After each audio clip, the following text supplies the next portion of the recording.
Newspeak 7 around you. அசைவ உணவு ஆபத்தா அப்படின்னு கேட்டிங்கன்னா இப்போ இருக்கிற அசைவ உணவு ரொம்ப ஆபத்து கொடுக்கறதா தான் இருக்குது. அந்த காலத்தில் அப்படி பார்த்தீங்கன்னா அசைவ உணவுனாலே நாட்டுக்கோழி தான் நம்ம சாப்பிட்டுட்டு இருந்தோம்.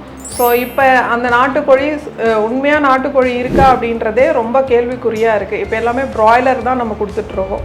ஸோ அந்த இன்ஜெக்ஷன்ஸ் போட்டால் நம்ம கறியை நம்ம உள்ளுக்கு சாப்பிடும்போது நிறைய பாதிப்புகளை உண்டு பண்ணுறது மட்டும் இல்லாமல் நமக்கு உடலுக்கு ஆரோக்கியமும் முழுமையாக கிடைக்கல.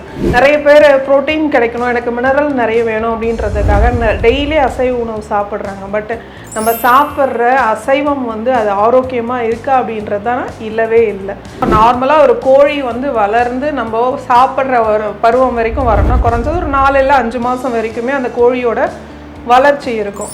ஆனால் நிறைய பேர் இந்த சால்மோனல்லா இன்ஜெக்ட் பண்ணுறது மூலயமா அது ஒரு 15 டேஸ்லேயே அதிகப்படியான வளர்ச்சி இருக்குது. ஸோ அதை நம்ம சாப்பிடும்போது உடலுக்கு கெடுதி தான் விளைவிக்குதே ஒழிய அதில் எந்த வகையான உங்களுக்கு உடல் ஆரோக்கியமும் கிடைக்க வாய்ப்பே இல்லை.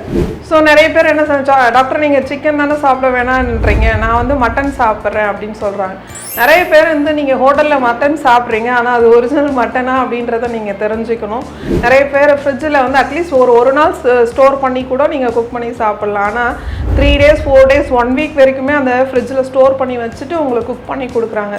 அது எப்படி உங்களுக்கு உடலுக்கு ஆரோக்கியமானதாக இருக்கும்? நீங்கள் சாப்பிட்ற மட்டனே ஒரிஜினல் மட்டனா இல்லை கலப்படமான்றதை தெரிஞ்சுக்கணும். World news, politics, science and health care, sports, business, cooking, spiritual, cinema and entertainment. Newspeak 7 around you.